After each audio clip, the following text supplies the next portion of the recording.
Hello friends, introduction to Python programming इस MOOC course में मैं डॉक्टर महिपाल जडेजा आपका स्वागत करता हूं। फॉर्मली इस कोर्स को शुरू करने से पहले आज के इस वीडियो में मैं इस कोर्स से जुड़ी हुई कुछ इंपॉर्टेंट बातें आपके साथ शेयर करूंगा। सबसे पहली बात कि इसमें कोई प्री रिक्वायरमेंट्स नहीं है, मतलब आपका बैकग्राउंड जो भी हो, ज़रूरी नहीं कि आप कंप्यूटर साइंस के ही स्टूडेंट हो ये कोर्स को एनरोल करने के लिए। दूसरा, हम ब्रीफली समझेंगे कि क्यों पाइथन प्रोग्रामिंग सीखना ज़रूरी है। आज के टाइम में पाइथन सबसे popular, preferred and powerful general purpose coding के लिए यूज़ में आती है। इसके अलावा अगर आपको डेस्कटॉप एप्लीकेशन बनानी हो या वेब एप्लीकेशन बनानी हो तो पाइथन के ज़रिए बहुत ही आसानी से आप बना सकते हो। पाइथन का अगर मैं पावर बोलूँ तो वो है उसकी सिंप्लिसिटी में, मतलब कोड लिखना बहुत ही आसान है, बहुत ज़्यादा कॉम्प्लेक्स आपको सिंटेक्स उतनी लिखनी नहीं पड़ेगी। टास्क करवाने के लिए बड़े बड़े काम बहुत आसानी से हो सकते हैं। उसका बहुत सबसे बड़ा रीज़न है पाइथन की इनबिल्ट लाइब्रेरीज। पाइथन बहुत ही अच्छी लाइब्रेरीज का सपोर्ट प्रोवाइड करता है, जिसमें इनबिल्ट फंक्शंस जो होते हैं उनको हम डायरेक्टली यूज़ कर सकते हैं। और यही मेन रीज़न है पाइथन की ताकत का। और तकरीबन 1.25 लाख्स लाइब्रेरीज है पाइथन में, जिनका यूज़ करके आप अलग अलग डोमेन्स में फ्यूचर में काम कर सकते हो, ranging from biology to machine learning to artificial intelligence to data science, so on and so forth. और हम इस पर्टिकुलर कोर्स में जो सबसे इम्पॉर्टेंट क्रिटिकल लाइब्रेरीज है डेटा साइंस से रिलेटेड या डेटा एनालिसिस से रिलेटेड, उनको सीखने वाले हैं, जिनका नाम है पांडास, नमपाई एंड मैटप्लॉटलिब।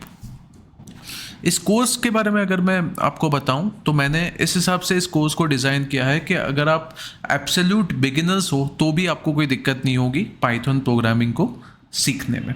जो भी फंडामेंटल पाइथन प्रोग्रामिंग के कंसेप्ट्स हैं उनको मैंने हो सके उतने सिंपल तरीके से एक्सप्लेन करने की कोशिश की है। इस पर्टिकुलर कोर्स का जो स्ट्रक्चर है वो भी काफ़ी इंटेलिजेंटली मैंने डिज़ाइन किया है, जिसमें सिर्फ लर्निंग पे फोकस नहीं है, एप्लीकेशंस पे भी फोकस है। मतलब हमने कंसेप्ट्स तो इंक्लूड किए ही है डिटेल में, पर उसके साथ साथ 2 मेजर एप्लीकेशंस पे भी सेपरेट मॉड्यूल्स हैं। और इसमें हम बात करने वाले हैं, ये 2 एप्लीकेशंस में हम बात करने वाले हैं exploratory data analysis and artificial neural network की। हम देखेंगे कि मशीन लर्निंग और आर्टिफिशियल न्यूरल नेटवर्क, मतलब डीप लर्निंग के डोमेन्स में कैसे पाइथन प्रोग्रामिंग हमें हेल्प करता है। आपसे सबसे बड़ी रिक्वेस्ट मेरी ये है कि आप सिर्फ ये वीडियोस को ना देखें, वीडियोस के साथ साथ आप जो वीडियोस में मैं गूगल कोलैब में कोड एक्सप्लेन कर रहा हूँ वही कोड को आप साथ साथ रीजनरेट करिए। अगर आप साथ साथ मेरे कोड लिखोगे वीडियो के साथ साथ तो आप और अच्छे से, आपको इंसाइट्स मिलेंगे, आपका कॉन्फिडेंस भी बिल्डअप होगा और आप एक्सपेरिमेंट्स भी कर सकते हो। ज़रूरी नहीं कि जो मैं वीडियोस में बताऊं बस उतना ही आपको करना है। क्योंकि ये कोडिंग है तो कोडिंग सिर्फ वीडियो देख के आपको समझ में नहीं आएगी, स्पेशली पाइथन कोडिंग। तभी आपको कॉन्फिडेंस आएगा, तभी आपको मोटिवेशन आएगा जब एक्चुअल में आप कोड करोगे मेरे साथ साथ। और अगर मैं ये इस कोर्स की बात करूं तो इसमें सबसे अच्छी बात यह है कि मैंने इस हिसाब से इसको डिज़ाइन किया है कि आपको कुछ इंस्टॉल नहीं करना पड़ेगा। हम पूरा का पूरा कोड गूगल कोलैब पे करेंगे। पूरे के पूरे कोर्स के जितने भी यूनिट्स हैं उन सब के रिलेटेड कोड्स हम गूगल कोलैब में ही लिखने वाले हैं, जो ओपन टूल है, मतलब फ्रीली अवेलेबल है, हमें कुछ भी इंस्टॉल नहीं करना है। क्योंकि बहुत सारा टाइम अगर हम कोई दूसरा ऑल्टरनेटिव अगर हम यूज़ करते हैं तो इंस्टॉलेशन में ही हमारा काफ़ी टाइम चला जाएगा। इस वजह से मैंने गूगल कोलैब का यूज़ किया है। और उसके अलावा दूसरे भी रीजंस है जो लेक्चर नंबर 3 में आपको डिटेल में पता चलेंगे क्यों गूगल कोलैब मैंने यूज़ किया है इस पर्टिकुलर कोर्स में। आगे बढ़ते हैं। ज़रूरी नहीं है कि आप बीटेक स्टूडेंट हो या आप ग्रेजुएशन कर रहे हो तो ही आप ये कोर्स में एनरोल हो सकते हो। आप स्कूल में पढ़ रहे हो, minimum qualification let's say 10th पास हो तो भी मैं रिकमेंड करूँगा कि आप ये कोर्स में एनरोल हो सकते हो। और इसमें मैंने पहले भी बताया, कोई भी प्रायर प्रोग्रामिंग नॉलेज मैंने एज्यूम नहीं किया है, सारी चीज़ें मैंने बेसिक से एकदम डिटेल में बताई हैं। सो आप पहली बार भी इसको अगर सीख रहे हो प्रोग्रामिंग को तो आपको दिक्कत नहीं आएगी। कुछ की फीचर्स मैं यहाँ पे हाईलाइट करना चाहूँगा। एक तो गूगल कोलैब का यूज़, उसके अलावा फंडामेंटल्स ऑफ पाइथन प्रोग्रामिंग, इसमें जो भी कंसेप्ट आते हैं सारे हमने कवर किए हुए हैं। Variables, operators, strings, data structures, ये पूरा डिटेल में कवर किया हुआ है। उसके बाद कंडीशनल स्टेटमेंट्स, लूप्स, फंक्शंस और फाइल हैंडलिंग को भी हमने डिटेल में कवर किया है, राइट। जैसे कि एक फाइल में आपको स्टूडेंट्स के मार्क्स दिए गए हैं तो कैसे उसकी एवरेज निकालोगे आप, ये सारी चीज़ें हम प्रैक्टिकली करके देखेंगे with the help of Python. दूसरा, design and implementation of programs in Python to solve real world problems. तो जहाँ भी हो सके वहाँ पे मैंने ये कोशिश की है कि वो कंसेप्ट को मैं प्रैक्टिकली कहाँ पे उसकी एप्लीकेबिलिटी है वो हाईलाइट करता जाऊँ। जैसे मैटप्लॉटलिब लाइब्रेरी है विजुअलाइजेशन की, उसमें अलग अलग टाइप्स के ग्राफ्स आते हैं। सो जस्ट हमारा पर्पस कोर्स में ये नहीं है कि पाइथन में क्या आता है, हमारा ऑब्जेक्टिव सिर्फ इतना नहीं है कि पाइथन में जो फंक्शनैलिटीज़ हैं उनको समझना। हमारा कोर्स का ऑब्जेक्टिव ये भी है कि कौन से सिनारियो में कौन सा फंक्शन ज़्यादा एप्लीकेबल रहेगा, ज़्यादा अच्छा रिजल्ट देगा। जैसे कि अगर मैटप्लॉटलिब की बात करूँ विजुअलाइजेशन की, तो बहुत सारे ग्राफ्स अवेलेबल है हमारे पास बार ग्राफ है, हमारे पास हिस्टोग्राम है, हमारे पास स्कैटर प्लॉट है। बट कौन से सिनारियो में स्कैटर प्लॉट सही वर्क करेगा, कौन से सिनारियो में बार प्लॉट सही वर्क करेगा, ये अंडरस्टैंडिंग बहुत ज़रूरी है। सो उस पर भी मैंने काफ़ी ध्यान दिया हुआ है कि मिस ना हो जाए प्रैक्टिकल एस्पेक्ट्स कोर्स के कंटेंट की डिलीवरी के दौरान। साथ में मैंने दो सेपरेट यूनिट्स रखे हैं, जैसा कि मैंने बताया, एक है एक्सप्लोरेटरी डेटा एनालिसिस और दूसरा है आर्टिफिशियल न्यूरल नेटवर्क। सो इसमें आप ऐसा समझ सकते हो कि ये जो पहला डोमेन है this is kind of towards machine learning, and ये जो दूसरा यूनिट है this is kind of towards deep learning. So आप यहाँ पे स्टॉप नहीं कर रहा हूँ मैं कोर्स को कि जस्ट मैंने पाइथन का बेसिक्स बता दिया।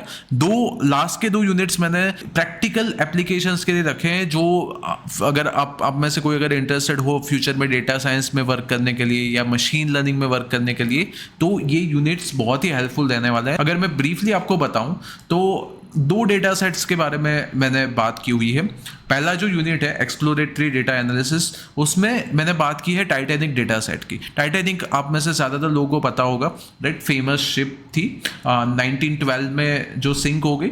सो इस पर हमने क्या टास्क परफॉर्म किया है कि ये डेटा में क्या है कि पैसेंजर्स की इन्फॉर्मेशन है हमारे पास। पैसेंजर्स की इन्फॉर्मेशन मतलब उनका नेम है, कौन से क्लास में उन्होंने ट्रैवल किया, उनकी एज क्या थी, और उनका वो मेल थे या फीमेल थे, फिर उनका किराया क्या लगा वो पर्टिकुलर ट्रैवल में, टोटल वो फैमिली के साथ गए थे ये शिप में या अकेले गए थे, सो ऑन एंड सो फोर्थ। तो ऐसे कुछ पैरामीटर्स हैं हमारे पास ये डेटा में, और इन सब का यूज़ करके हम प्रिडिक्ट करेंगे ये जब शिप क्रैश होगी तब ये सर्वाइव करेंगे या सर्वाइव नहीं करेंगे, और इसमें हम मशीन लर्निंग के मॉडल का यूज़ करेंगे। मैं बताना चाहूँगा कि पूरा कोर्स वेल स्ट्रक्चर्ड है और इसमें आपको कुछ स्किप नहीं करना है। जैसे कि यहाँ पे मैं बता रहा हूँ कि टाइटैनिक डेटा सेट का हम क्लीनिंग करेंगे, उससे पहले उसको रीड करना पड़ेगा क्लीन करने से पहले, और रीड करने के लिए अगर हमें पांडास लाइब्रेरी की ज़रूरत पड़ेगी। और अगर मैं यहाँ पे आपको कोर्स कंटेंट दिखाऊँ तो आप देख पा रहे हो कि पहले पांडास हम सीखेंगे,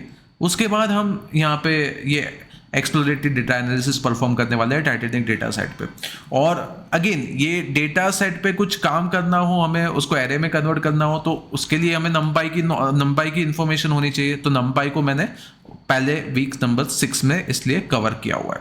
ओके, सो आपको ये ध्यान रखना है कि आपको स्किप नहीं करना है। ये जिस ऑर्डर में वीडियोस है वही ऑर्डर में आप देखो, तभी आपको ये अच्छे से पूरा समझ में आएगा। नहीं तो फिर क्या होगा कि बैक एंड फोर्थ आपको जाना पड़ेगा। जैसे कि यहाँ पे सीधे आप अगर वीक 7 में आ गए तो यहाँ पे बहुत सारे ऐसी लाइब्रेरीज हैं जो वीक नंबर 6 में, या फंक्शंस है जो वीक नंबर 5 में इंट्रोड्यूस हुए हैं। यहाँ पे मैं लिस्ट का, टपल्स का, डिक्शनरी का, इन सब का भी मैंने यूज किया हुआ है जो इंट्रोड्यूस हुई है उससे भी पहले वीक नंबर 4 में, राइट। सो आपको कंटिन्यूटी नहीं ब्रेक करनी है, जिस ऑर्डर में वीडियोस है वही ऑर्डर में आपको वीडियोस देखने हैं, ठीक है। सो यहाँ पे मैं कंटिन्यू करता हूँ डिस्कशन। तो बेसिकली क्या है, ये जो पैसेंजर्स के पैरामीटर्स हैं उनके बेसिस पे हम प्रिडिक्ट करेंगे कि वो सर्वाइव करेंगे या नहीं। सो ये काफी बड़ी बात है, मतलब हमारे पास एक ऐसा मॉडल हम डिजाइन करने वाले हैं जो काफी अच्छी एक्यूरेसी, हमारी एक्यूरेसी आ रही है 82%, वो भी एकदम बेसिक वाला मॉडल ही है। अगर मैं एक लाइन में बताऊं तो 100 में से 82 पैसेंजर्स के बारे में हमारा मॉडल सही से प्रिडिक्ट करके बताएगा कि वो सर्वाइव करेगा या नहीं ये शिप के डूबने पे, राइट। सो ये एक टास्क हमने परफॉर्म किया है वीक नंबर 7 में, और सेकंड टास्क हमारा है एमनिस डेटा सेट पे। सो ये वाला जो टास्क था टाइटैनिक डेटा सेट वाला, वो उस पे हमारा उसके सॉल्यूशन के लिए हमने यूज़ किया हुआ है मशीन लर्निंग और लॉजिस्टिक रिग्रेशन मॉडल का यूज़ किया हुआ है हमने। जबकि ये एमनिस डेटा सेट है उसमें टास्क हमारा डिफरेंट है। यहाँ पे टास्क क्या है, हैंड रिटर्न डिजिट रिकॉग्निशन का। सो लेट्स से यूजर्स जो है वो सेम नंबर अलग अलग तरीके से लिख सकते हैं। जैसे 0 का ही आप 3 वेरिएंट्स यहाँ पे देख पा रहे हो, या 1 जो है तो 1 भी अलग अलग तरीके से लोगों ने लिखा हुआ है। तो ये एमनिस जो डेटा सेट है वो हैंड रिटन डिजिट्स का ही है, और डिजिट्स होंगे 0 to 9 के बीच में। और हमारा टास्क क्या है कि हमें ऐसा मॉडल बनाना है, डीप लर्निंग मॉडल, जो गिवन डिजिट को रिकॉग्नाइज करे। सो जैसे इनपुट में ये वाली इमेज में दूं, राइट, जिसमें सेंटर में 5 लिखा हुआ है, तो मेरा आउटपुट में आए कि ये किसको रिप्रेजेंट कर रहा है, नंबर 5 को। सो वैसा प्रिडिक्शन हमें करके देना है, और हमने जो मॉडल बनाया हुआ है वो 95% से ज़्यादा एक्यूरेसी दे रहा है, और वो भी जस्ट बेसिक मॉडल का यूज़ करके, राइट। फिर हमने कुछ मॉडिफिकेशंस भी किए और एक्यूरेसी और भी इम्प्रूव की है।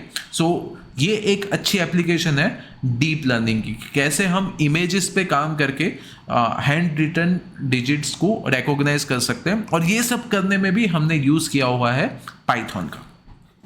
ओके, सो और ब्रीफली मैं बता दूं कोर्स कंटेंट के बारे में। तो वीक 1 में हम बात करने वाले हैं मेन तो मोटिवेशन, क्यों पाइथन प्रोग्रामिंग सीखना चाहिए, और गूगल कोलैब। ये बहुत ही इंपॉर्टेंट है क्योंकि बाकी के सारे लेक्चर्स में मैंने नोटबुक्स बनाई हुई है जो गूगल कोलैब पे वर्क करेगी। तो गूगल कोलैब क्या है वो समझना जरूरी है, उसके बाद ही हम आपको शुरू करना है।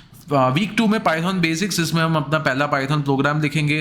कीवर्ड्स क्या होते हैं, वेरिएबल्स क्या होते हैं, ऑपरेटर्स क्या होते हैं, बेसिक पाइथन प्रोग्राम का स्ट्रक्चर क्या होता है, वो सब चीज़ें हम समझेंगे। डेटा टाइप्स भी समझेंगे, और साथ में हम एक कैलकुलेटर भी डिजाइन करेंगे with the help of Python. और यही कैलकुलेटर को फंक्शंस यूनिट में हम मॉडिफाई करेंगे और इंप्रूव करेंगे, राइट। यहाँ पे बेसिक अंडरस्टैंडिंग के साथ हमारा एक कैलकुलेटर है, बाद में एडवांस अंडरस्टैंडिंग के बाद भी हम एक कैलकुलेटर बनाएंगे। ओके, नेक्स्ट और स्ट्रिंग्स के बारे में भी हम डिटेल में समझेंगे इस पर्टिकुलर वीक में।